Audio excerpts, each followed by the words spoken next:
It's time to look at the waiver wire for fantasy basketball. Most added players, must roster players, droppable players, other guys we can consider.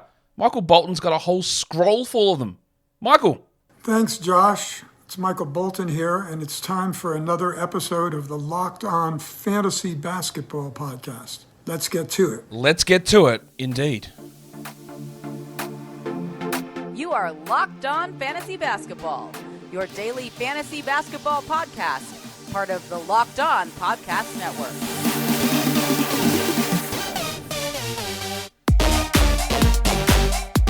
Hello and welcome to the Locked On Fantasy Basketball Podcast, brought to you by Basketball Monster. My name is Josh Lloyd, and these are load-bearing posters behind me. I'm also the lead fantasy analyst at basketballmonster.com, and you can find me on Twitter, as always, at redrock_bball, on TikTok at redrock_bball, and on Instagram at Locked On Fantasy Basketball. Today's episode is brought to you by Game Time. Download the Game Time app, use the promo code LOCKEDONNBA, and get $20 off your first purchase. Thank you for also making Locked On Fantasy Basketball your first listen every day. We are free. We are available on all platforms. Okay. Remember I say that, like, oh, thanks for making your first listen. My missus is always like, oh, why do you say that? What if I'm not your first listen? Because I'm putting it into your brain to make it your first listen. This is preemptive stuff. I'm putting it out there. Go, hey, you should make us your first listen, yeah? And I'm just giving you thanks in advance before doing it. Let's talk waiver wire. Let's go through a bunch of different things that we've got here because that's what we do on these shows. And for those of you asking, maybe I'll mention it 6 more times. We are starting the Buy Low, Sell High show this week. Week 3, it is starting. We've got 2 weeks of data behind us. It will come this week. For those of you who ask every day, it is coming this week. Okay, let's take a look at we'll start with these easy lists. These are the must roster players. These are guys that I project to be top 100 guys who are available in over 20% of leagues still. Zach Collins. Come on. What more? It's getting to the point where I think 22% of leagues are dead because there's no rationale for this at all. Oh, but the turnovers. Oh, well, doesn't matter. Yeah, and even Obi's like, come on, guys. Pick up Zach Collins in your league. Jalen Johnson. Well, this one does not make sense. 65% rostered. Is there 35% of leagues that are dead?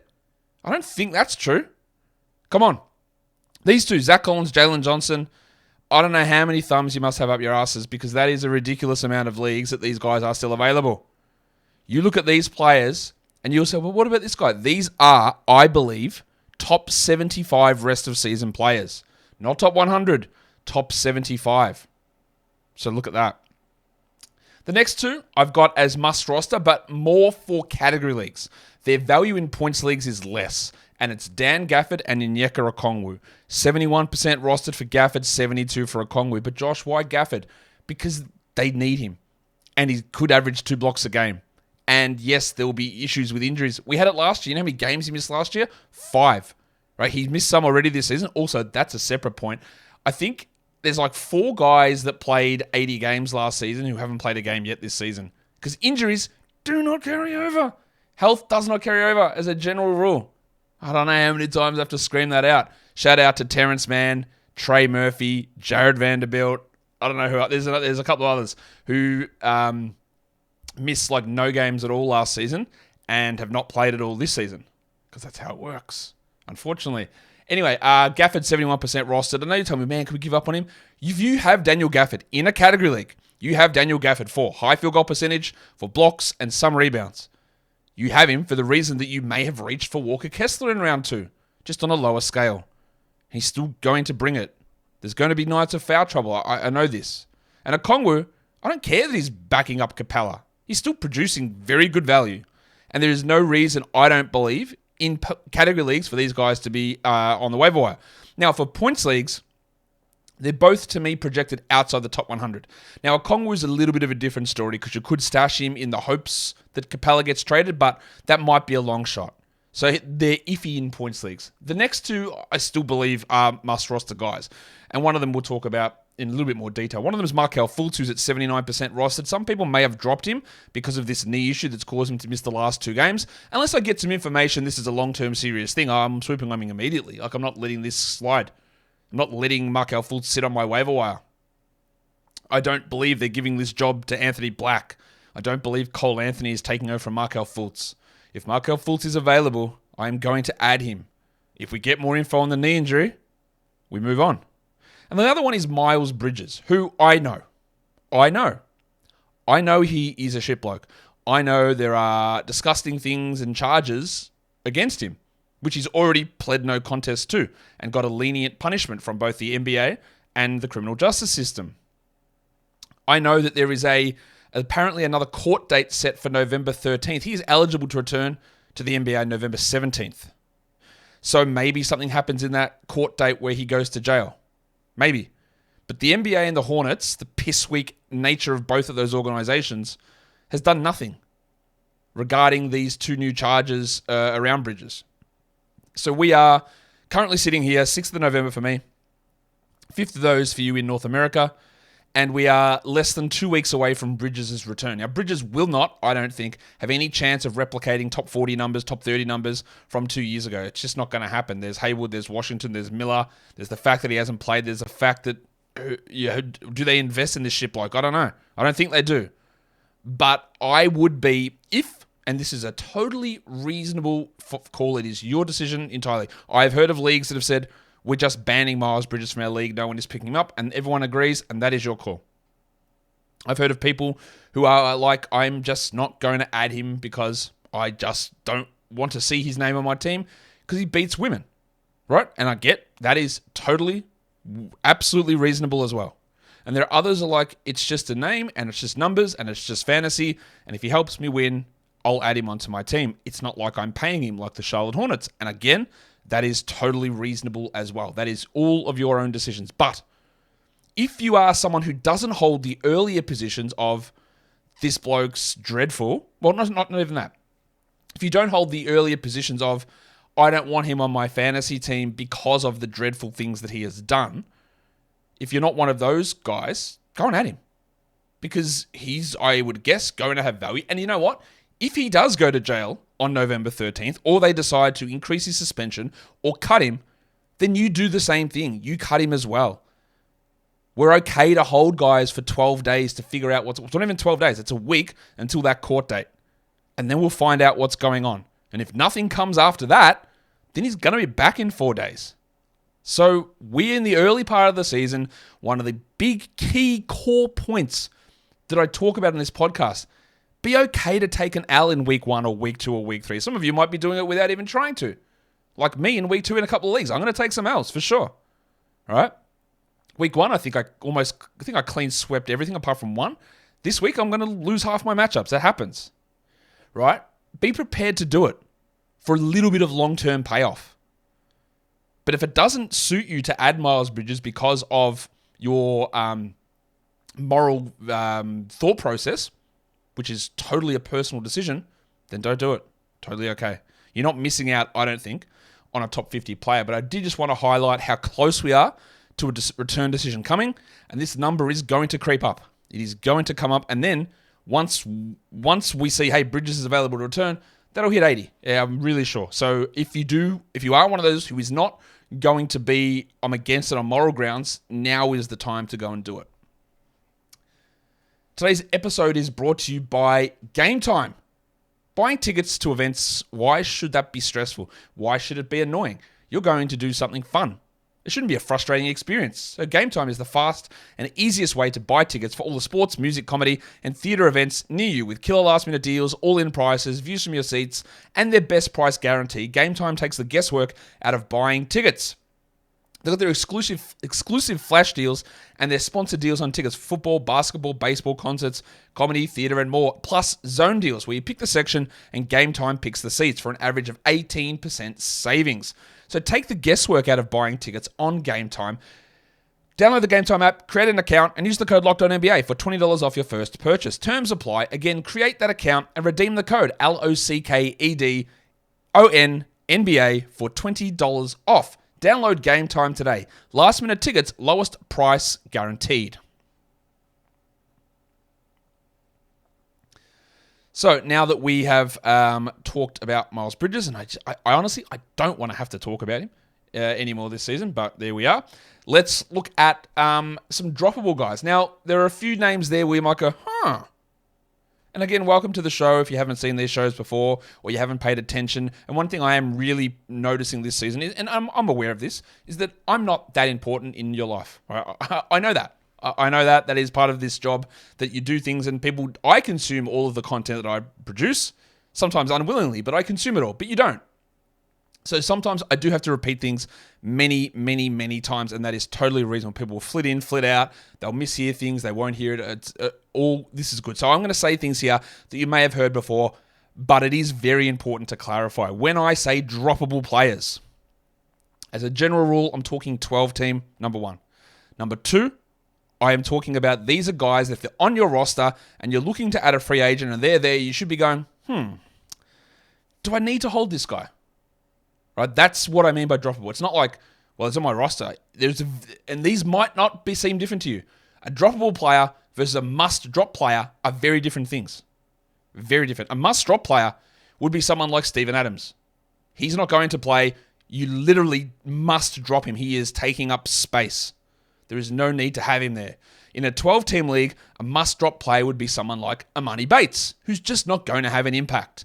That is a must-drop player in a 12-team league with standard rosters. A droppable one is when we're looking at a standard sort of setup and they're on your roster and you go, I don't know if they need to be. And with that said, let's go into it because Isaiah Stewart's 65% rostered. Stewart started out the season with a bang. I think he had like a 14-14 double-double. He's starting at power forward. I don't know that he does all season. I wouldn't say that he's been awesome in that role. He's been okay. But these are the sort of players that can leave you in a fantasy headlock. Because you have them and you go, he's okay. Yeah, that's not bad. 12-8, 1.43s. That's all right. And he just never does anything more. Right? Like it's the Harrison Barnes. Shout out to the new Harrison Barnes, Isaiah Stewart, where the numbers are fine. And he'll come in ranked 135th and you go, well, there's actually 150 players rostered, so that means he's a must-roster player. It does not. What it means is that his spot is totally replaceable. It means that you can get that and you can find someone who exceeds that number every single week by finding injury replacements, hot streaks, whatever, and you cycle through it. So if I see your roster and Isaiah Stewart's on it, absolutely, totally okay.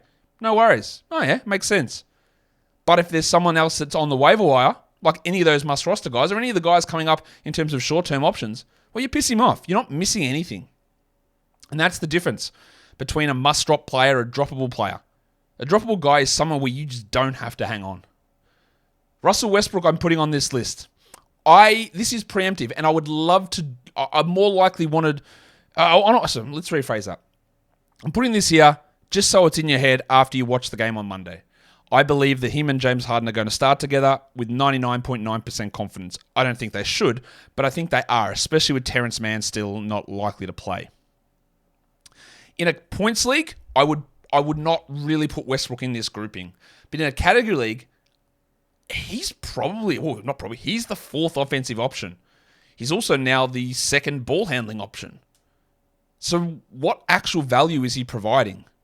And if he's not handling the ball, and if he's not an offensive guy, he's standing in the corner, why is he on the court? And it might not happen straight away because Ty Lue's got a Danish backhand the egos. So we might see him starting, but I think we might see it pushing back and back and back. So in a category league, he's already a back-end-ish sort of player anyway, even though he's putting up good numbers at the moment for sure.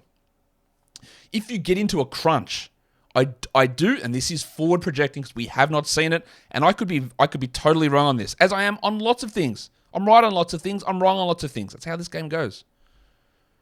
Westbrook should, I think, become droppable.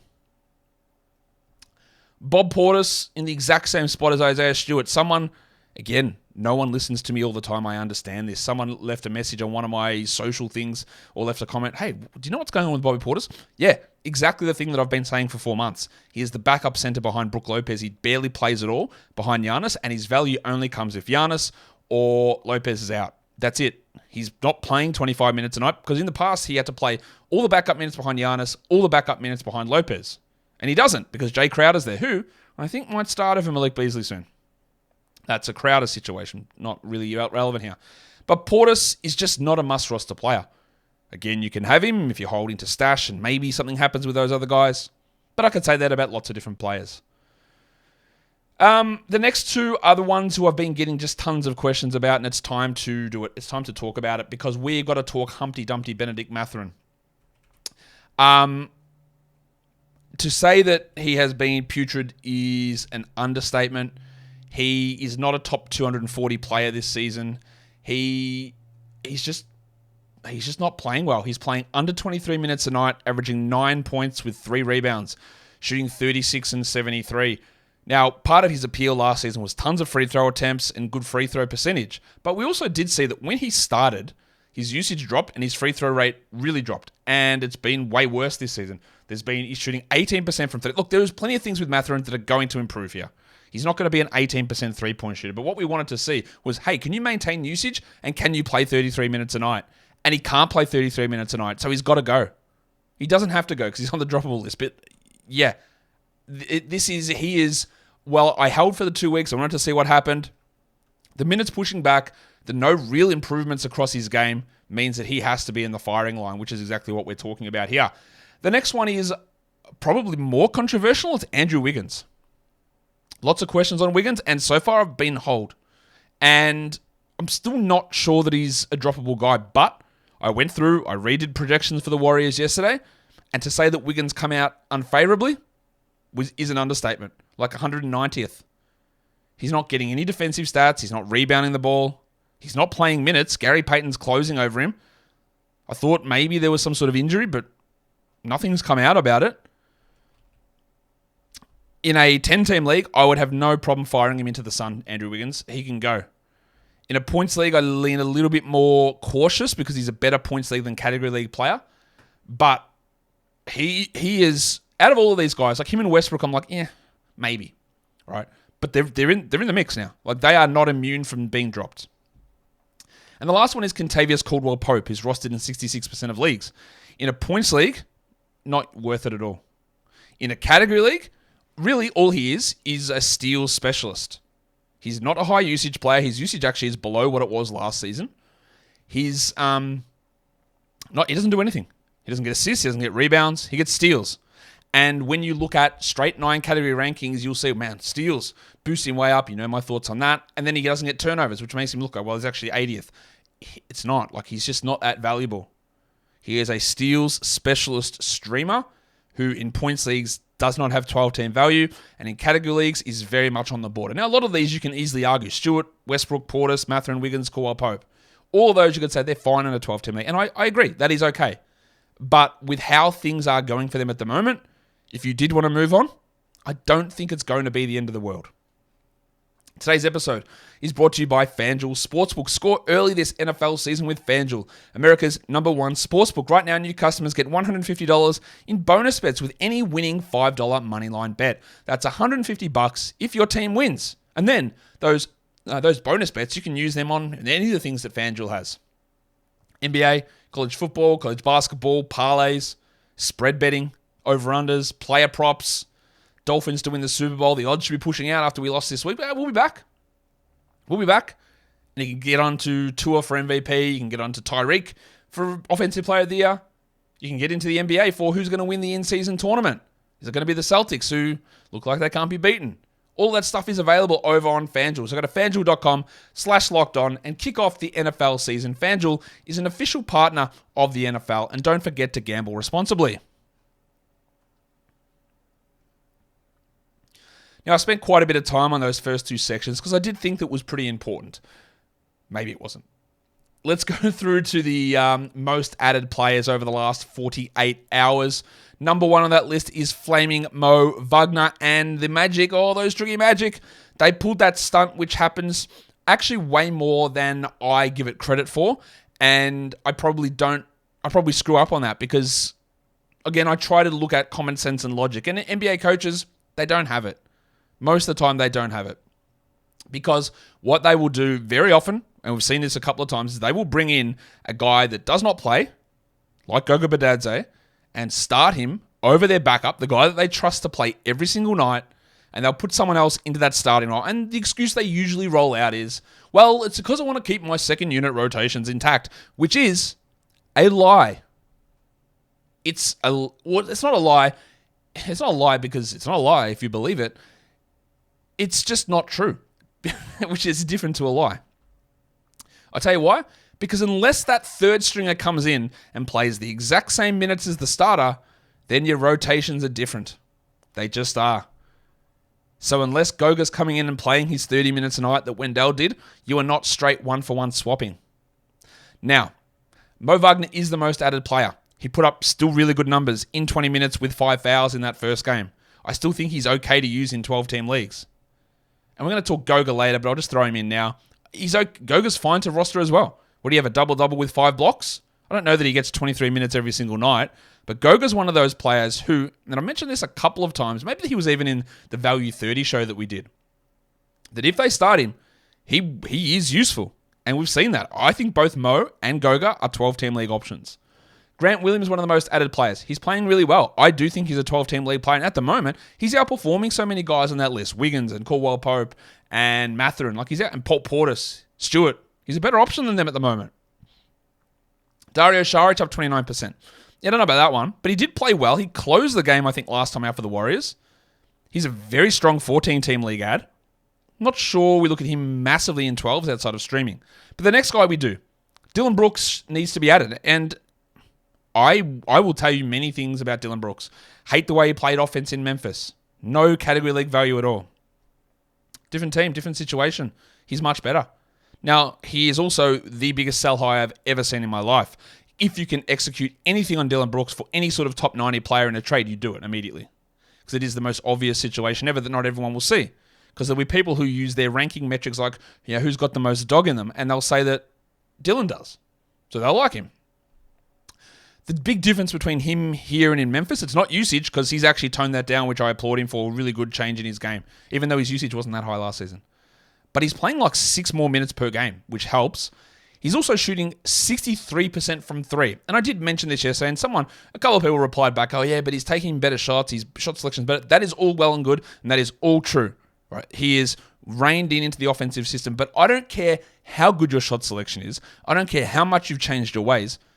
Nobody shoots 63% from 3.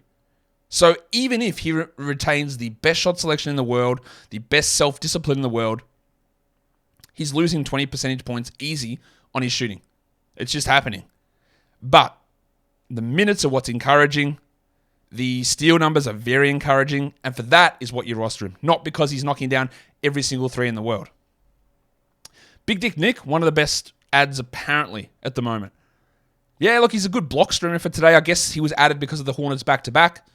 But he's not a 12-team staple. And then Taylor Horton-Tucker up 16%. Horton-Tucker is racking up good numbers, but I cannot... He is top 2 in my... maybe he's top 3 in my players that I cannot stand watching. Taylor Horton-Tucker going up and jacking up more shots than Larry Markkinen, hijacking an offense with whatever it is that he does. And he racks up stats, there's no question about it. But at some point, surely they have to go, come on, bro. Get out of this lineup. It is frustrating. He's going to have nights where he only plays 23 minutes. He's going to have nights where he shoots 20% on big volume. Basically every second night. Yeah, add him, no worries. But this is not a long-term solution. Do you want to know who else is in my top 3 of players I don't like watching? Well, it's his teammate Colin Sexton and Julius Randle. I cannot stand watching Julius Randle. These guys, it's just frustrating. And maybe the Jazz ones is because I know there is a better option there. I know there is. His name's Keontae George. And it just annoys me watching Sexton go out there and do whatever he does, and Horton-Tucker, who is just not a starting point guard's asshole, really. Like, he just isn't. And the Jazz faithful are not particularly happy, I would say, with the direction things are going with that team. But he's one of the most added players, so yeah, have at it. Most dropped. Most of these make a lot of sense. Alex Caruso down 16%. Really low minutes last game. He's a steal streamer. Alec Burks was playing well, but he's injured with a forearm contusion, so we don't need to hold on. That's an easy drop. Xavier T. Illman. I've got Tillman in 4 of my 8 leagues. I was shocked to see that they benched him for David Roddy. I don't know that sticks, but Tillman played 24 minutes off the bench in that game and had like steals, blocks, assists, and rebounds. And I don't believe he's a 35% shooter. So I'm holding him for 1 or 2 more games. But totally fine if he's going to get dropped. I'm holding just to see what happens. Isaac Okoro down 16%. Don't need to dwell on that one. That's an easy one.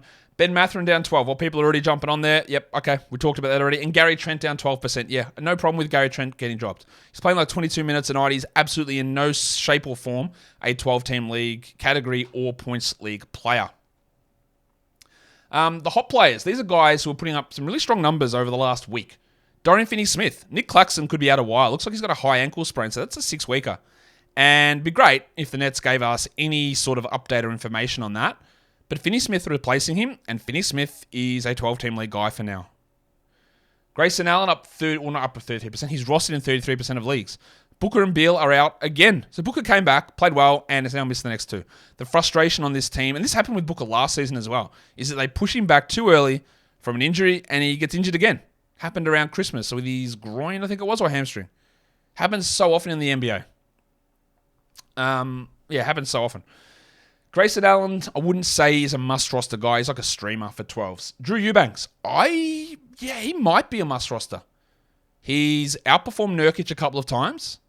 He's even in 20 minutes, he's useful in 12-team leagues. I've got no problem with Drew Eubanks being rostered. Herb Jones, really floated by that one game, and like Kentavious Caldwell-Pope, I think Jones is a better KCP. He's better than him. He is a steals specialist with occasional breakouts in other areas. But he probably should be on a roster for his steals alone. Denny Avdia is rostered in 50% of leagues. He's been really strong over the last week. I still worry about anything to do with that team and how they utilize anyone's production or minutes or anything. But Avdia's playing well. He's getting more shots. I wouldn't say he's blowing everybody away, but he's been solid. And Tim Hardaway Jr. has also been solid. Now, he will shit the bed at some point, but he's getting good volume on points. He's got good volume on threes. He's an interesting streamer sort of player. I don't really trust much of that long term, though. Injury replacement guys. Well, here's where we talk about Goga, even though I've already talked about the dart. Goga is a guy that I really liked in the draft process. I hated that he went to the Pacers at the time. And I said, it's one of those ones where I think eventually talent might give him an opportunity. And then he went to the Magic and he was all right. He's still sort of stuck. He definitely hasn't lived up to my expectations. So I got that wrong. I had him like maybe 12th in that draft. But he can play. And I added him in a league today. And I've added Mo Wagner in a league as well. Actually, I got outbid on Mo in 2 leagues. And added him in one and then added Goga in another. Yep, he's 4% rostered. He's available everywhere. No problem adding him. Go for it. They've got a really good schedule this week as well, the Magic. Remember, this week's a shit schedule week, but they play Thursday, Saturday. They got a good schedule. Reggie Jackson, 6%. I don't know about the status of Jamal Murray's hamstring at the moment, but it's a hamstring injury. He was also a little bit in doubt heading into that game, left it early. Usually, a hamstring injury is a 3-week injury, but NBA teams just eschew modern science in regards to that anyway. So I would say that Reggie is not a great option, not a perfect player, but he's at least a stream replacement guy here with Jamal probably missing. Malik Monk is 46% rostered. He's the guy that I want over Davion Mitchell, over Chris Duarte, and over Kevin Huerter. That Kings team, by the way, they are not looking great, are they? I copped a lot of criticism for criticizing the Kings this offseason, and so far things are actually going worse than I anticipated. So we'll see what happens there. But Monk is the guy if Fox remains out. They've only got 3 games this week, though. While Vanderbilt is out, while Hachimura is out, while Prince is doubtful or questionable, Christian Wood is worth it. He's getting a lot of minutes. There are a lot of guys in that front court out. Wood is playing some of his better basketball of his career. He's not a high usage guy, which is helping. We'll see how long it lasts when everyone returns. But for now, he's a short-term injury replacement. Back to Orlando, I don't know if Mr. Black will play big minutes, but if Markelle Fultz is out, Anthony Black's worth a stream. Black's been pretty good on the court, but the minutes there with Harris, Suggs, Anthony, and Fultz are hard to come by. Harris might be out longer with this groin issue, so that does help Mr. Black get more value, but he's a guy I'd probably only consider if we hear more on Fultz in his absence. And the other one is Marcus Sasser in Detroit. Now, the Pistons game is about to start right now when I'm doing this, or very soon anyway, and he'd been outperforming Ivy and Hayes. Now, Ivy's also sick at the moment. Sasser, it's harder for Sasser to find minutes when Morris, Burks, and Bogdanovic all return, but he's playing quite well, and I can see him having a solid enough role. But while all those guys are out, and now Ivy's sick, Sasser's at least streamable, as an injury replacement. Whether that lasts long term or not, I'm not sure. And then let's just go through some other names we need to talk about. We've got Chetty Osman there, the discman, C.D. Osman, who is 8% rostered with Vassell out for a while and then questionable but out still. Who knows? He's worth a look, as is Malachi Branham, who is starting in place of Vassell as we expected, not Trey Jones. Branham's a guy, though, that is okay if you're streaming in for points and threes, but is not going to get huge volume and is not going to be a well-rounded performer, I don't think. But both Osman and Branham are worth looking at with Vassell out when streaming. David Roddy Piper and Zaire Williams in Memphis. Zaire's got a relatively strong role. He's only 16% rostered. He was 13 yesterday. 16% rostered. He has got value, more 14s, but with 12s there is streaming value. Roddy's, and again, not someone I love. He's not a great fantasy producer, but if they are going to start him over Tillman, anyone who gets 30 minutes a night should be at least on your radar, and that's where Roddy sits. Kater Bates Diop started with over Kogi last game, and he's a good defensive option. He can get steals and blocks. He's an okay rebounder. This is at least a deeper league option, but someone to look at and is available everywhere. I know we're 30 minutes into this show. I can't mention every player. I just can't. I'll do 40 players or so on this show, which I think I have. Last week, oh man, you didn't even talk about Derek Lively. So let's do it now. Derek Lively should be rostered in all leagues. He's 45% rostered. There are going to be ups and downs for sure, but it's very hard, impossible, to find good high-profile shot blockers off the waiver wire unless your name's Goga Badadze, which comes up because Wendell Carter's out for 3 or 4 weeks. Lively's a guy to get, grab, hold, stick with. Points leagues, not as much. Don't worry about it. Category leagues, yes. And the last one there is Gary Payton II, who is the guy that is closing games over Andrew Wiggins. He has an insanely high field goal percentage. He's a very good steals guy, and he's actually getting a few more assists than usual. So, Gaz Payton is at least streamable. He's someone worth mentioning, but he's not a must-roster guy. But he is pushing up into being marginally useful. And that will do it for me today. Follow this podcast on Apple Podcasts, Google Podcasts, Spotify, and on the Odyssey app and on YouTube. Thumb it up and leave your comments down below. Guys, we are done here. Thank you so much for listening, everyone. See ya.